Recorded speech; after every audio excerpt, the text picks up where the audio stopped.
정상적인 장내 유익균과 유해균 비율은 85대 15로 이 수치에 따라 신체 면역력이 좌우되는데 유해균의 비율이 높아지면 과민성 대장 증후군, 천식, 아토피 등의 자가 면역 질환을 비롯해 각종 질병에 걸리기 쉽다.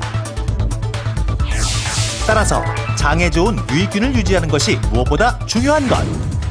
유익균의 가장 대표적인 유산균은 체내에 탄수화물을 분해 유기산을 생성하는 세균으로 산성을 가진 유기산의 성분은 장을 청소해주는 기능이 있어 장내 발암물질을 제거해주고 변비와 설사, 복통에 도움을 주는데 면역체계 이상으로 생기는 류머티즘성 관절염과 위산이 식도로 역류해 발생하는 역류성 식도염, 대장암까지 완화시킨 유익균이 있습니다.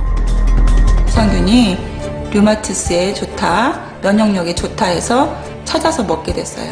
계속 유산균 먹으면서 관리를 조심하니까 완치된 것 같아요. 면역에 좋다는 바로 유산균 체질 먹는 거에 도움이 되는 맛입니다. 바로 유산균인데요. 유산균이 몸에서 일어나는 염증들을 치료하는 데 도움이 되나요? 두 전문가 모두 도움이 된다고 답했습니다. 장에는 면역세포의 70%가 자리하고 있는데요. 제 기능을 발휘하지 못할 경우 혈관으로 독소가 퍼져 염증이 생기게 됩니다. 각종 바이러스와 유해물질로부터 우리 몸을 지켜주는 것이 유산균인데요. 내 몸을 보호해주는 대표적인 유익균이 바로 유산균입니다. 유산균 덕분에 류머티즘성 관절염이 완화됐다는 조경순 주부. 예전에 제가 먹었던 약이거든요. 이렇게 많죠? 지금은 안 먹고 있어요.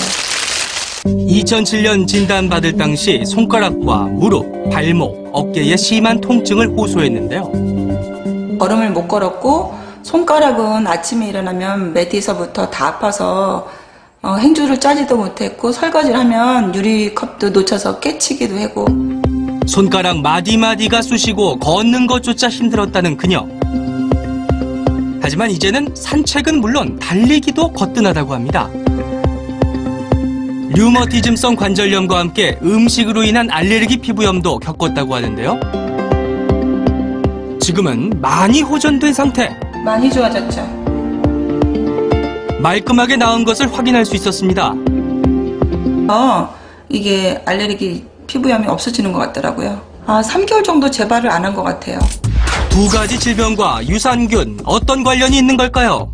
유산균들이 부족해지면 실제 장점막이 뚫려서 혈액으로 독소들이 유입될 수 있습니다. 그럼 혈액을 타고는 우리 전신 장기 어디든 갈 수 있으니까 어디든 염증이 생길 수 있으니까 실제 이 염증을 막는 첫 번째 길은 장점막을 잘 보호하는 유산균의 역할입니다. 여기 역류성 식도염을 개선했다는 이한자 씨.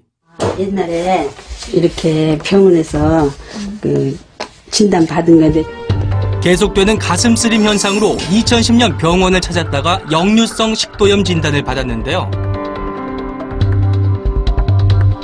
2012년도 서울대병원에서는 정상, 유도 정상, 식도 정상. 하지만 놀랍게도 2년 뒤엔 모두 정상 판정을 받았습니다. 소화에 도움이 되기 때문에 음식물이 위에 오래 머물러 있지 않고 쉽게 장, 십이지장으로 내려갈 수 있게도 하기 때문에 역류성 식도염에 대한 예방도 가능한 거고요. 유산균을 무조건 많이 먹는다고 좋은 건가요? 두 전문가 모두 아니라고 답했습니다. 우리 몸의 장 속에서는 유익균과 유해균들이 세력 다툼하는데요. 보다 중요한 것은 유익균들 사이에도 세력 다툼을 할 수 있다는 것입니다. 따라서 유산균을 너무 많이 섭취하게 되면 유익균에 영향을 미쳐서 초기에 배탈설사가 나타날 수 있고 가스가 많이 차는 부작용이 나타날 수 있습니다. 따라서 많은 양을 섭취하는 것보다는 지속적으로 섭취하는 게 중요하다고 볼 수 있겠습니다.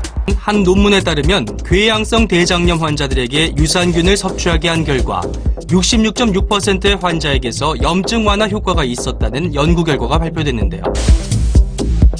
2003년 대장암 판정 이후 큰 수술을 받았다고 하는데요. 우측 하복부에 메스가 만져졌어요. 종대가.